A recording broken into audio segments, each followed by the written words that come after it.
Assalamualaikum warahmatullahi wabarakatuh. Apa kabar semuanya? Kelas 5 Umar dan Usman. Hari ini Ustazah akan menyampaikan materi pembelajaran IPS. Di sini tema 8, subtema 2. Yang pertama, kita akan belajar jenis usaha dalam mengolah sumber daya alam. Nah, ada beberapa jenis usaha dalam mengolah sumber daya alam. Yang pertama, ada di bidang agraris. Nah, di bidang agraris ini terbagi menjadi beberapa poin. Yang pertama ada pertanian, kemudian yang kedua perkebunan, yang ketiga ada peternakan, yang keempat jasa. Kemudian selain bidang agraris, jenis usaha dalam mengolah sumber daya alam juga ada satu lagi, yaitu di bidang ekstraktif. Nah, nanti kita akan kupas satu persatu. Yang pertama, pertanian. Pertanian adalah kegiatan budidaya tanaman pada suatu lahan yang hasilnya dapat mencukupi kebutuhan manusia. Aktivitas pertanian yang ada di Indonesia ada dua macam, di antaranya pertanian lahan basah dan pertanian lahan kering. Hasil pertanian di Indonesia antara lain padi, jagung, ubi, dan kacang tanah. Nah, ini sudah saya berikan contoh pertanian. Apa ya? Tahu ya tanaman apa ini? Kemudian yang kedua, perkebunan. Perkebunan merupakan usaha penanaman lahan dengan tanaman-tanaman keras. Ada dua macam perkebunan, yaitu perkebunan rakyat dan perkebunan besar. Perkebunan rakyat adalah perkebunan yang dikelola oleh rakyat, sedangkan perkebunan besar biasanya dikelola oleh pemerintah atau perusahaan perkebunan. Perkebunan besar biasanya menanam karet, kelapa, sawi, dan tebu. Nah, hasil perkebunan ini lebih ditujukan untuk ekspor sehingga dapat menghasilkan devisa negara. Ini ya, ada gambar perkebunan teh. Kemudian, devisa itu apa sih? Devisa itu adalah alat pembayaran luar negeri yang dapat ditukarkan dengan uang luar negeri. Selanjutnya, ada peternakan. Peternakan adalah usaha memelihara hewan peliharaan yang diambil manfaatnya. Usaha peternakan dapat digolongkan menjadi 3, yaitu peternakan hewan besar, peternakan hewan kecil, dan peternakan unggas. Usaha peternakan menghasilkan daging, telur, susu, dan kulit. Nah, di sini Ustazah contohkan peternakan sapi yang dapat kita ambil dagingnya, susunya, kemudian juga kulitnya. Selanjutnya, perikanan. Perikanan dapat dilakukan di pantai, waduk, atau danau.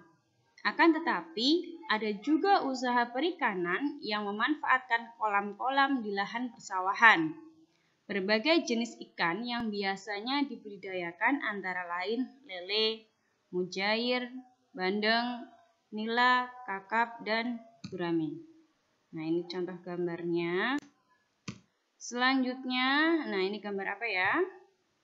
Usaha ekstraktif adalah upaya mengambil sumber daya alam secara langsung. Bidang usaha ekstraktif contohnya berburu, menambang, dan penebangan pohon di hutan. Pelaku usaha ekstraktif harus memperhatikan kelestarian lingkungan alam agar tetap terjaga kelestariannya.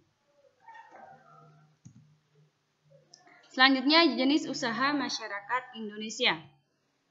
Yang pertama ada perindustrian, yang kedua ada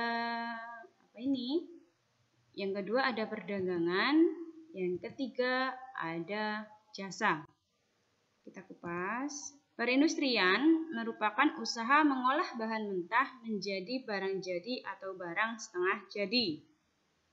Nah, ya ingat bahan mentah menjadi barang setengah jadi atau barang jadi. Selanjutnya jenis-jenis industri. industri rumah tangga, yaitu industri yang mempekerjakan 1 sampai dengan 5 orang tenaga kerja. Industri rumah tangga menggunakan peralatan sederhana dan biasanya usaha yang dijalankan ini milik keluarga. Contohnya pembuatan kue kering, pembuatan kerupuk, dan pembuatan barang rajutan. Industri kecil adalah industri yang mempekerjakan 6-19 tenaga kerja. Industri kecil menggunakan peralatan, modal, dan tenaga kerja dalam jumlah yang kecil. Contohnya pengrajin mebel, pembuatan tahu dan tempe, pengrajin sandal, dan pengrajin gerabah. Ini proses pembuatan tahu, yang ini hasil gerabahnya. Kemudian industri sedang adalah industri yang mempekerjakan 20-99 tenaga kerja. Contohnya pembuatan pakaian jadi, batik modern atau batik cap, dan percetakan.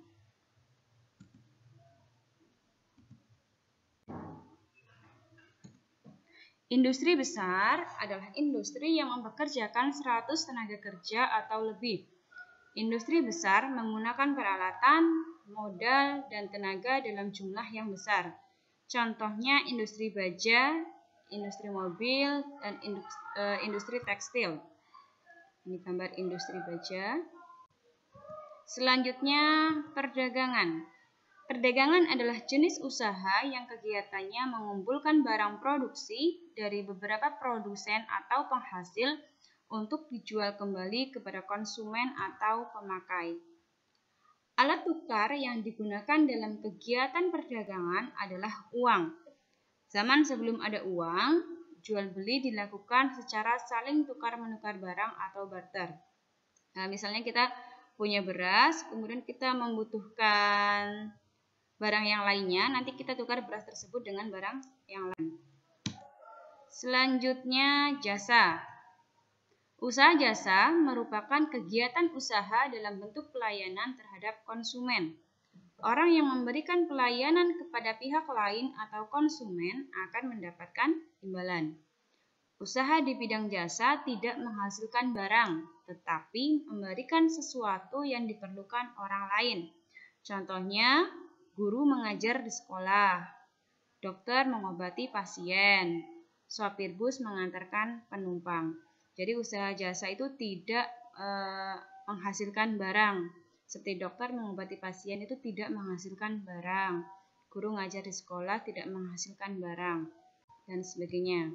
Selanjutnya usaha ekonomi yang dikelola kelompok. Yang pertama ada BUMN. Yang kedua ada BUMS.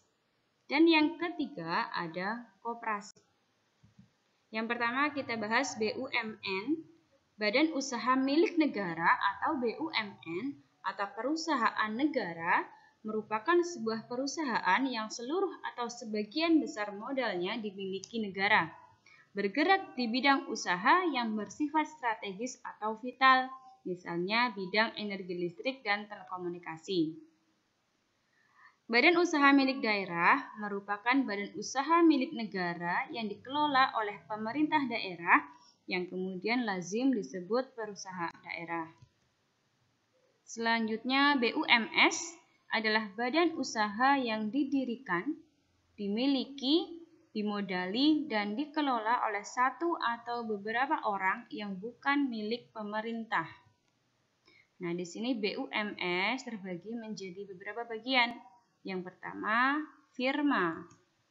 Yang pertama firma, cirinya dimiliki oleh beberapa orang. Kemudian semua orang bertanggung jawab pada usaha. Keuntungan dibagikan sesuai modal. BUMS yang kedua ada perseroan terbatas atau PT. Cirinya, modal berasal dari penjualan saham. Keuntungan pemilik saham berupa dividen. BUMS selanjutnya adalah persekutuan komanditer atau CV. Cirinya didirikan oleh beberapa orang, namun hanya dijalankan oleh sebagian saja. Nah, di CV ini ada anggota aktif, ada juga anggota pasif. Selanjutnya, koperasi.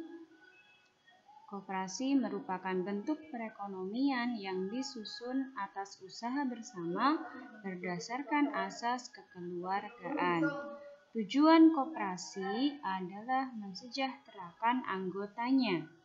Koperasi pertama didirikan oleh Dr. Andes Muhammad Hatta sehingga beliau mendapat sebutan Bapak Koperasi Indonesia. Untuk selanjutnya, bentuk-bentuk koperasi. Yang pertama, koperasi konsumsi adalah koperasi yang menyediakan kebutuhan sehari-hari. Yang kedua, koperasi simpan pinjam, yaitu koperasi yang bergerak dalam usaha simpan pinjam. Selanjutnya, koperasi serba usaha merupakan koperasi yang menjalankan bermacam-macam usaha. Selanjutnya, koperasi produksi adalah koperasi yang memproduksi barang-barang atau menampung produksi hasil anggotanya. Bentuk koperasi yang terakhir ada koperasi jasa. Adalah koperasi yang bergerak di bidang penyediaan jasa bagi para anggota atau masyarakat. Ya, sekian dari Ustazah itu yang dapat Ustazah sampaikan. Terima kasih. Semangat belajar. Wassalamualaikum warahmatullahi wabarakatuh.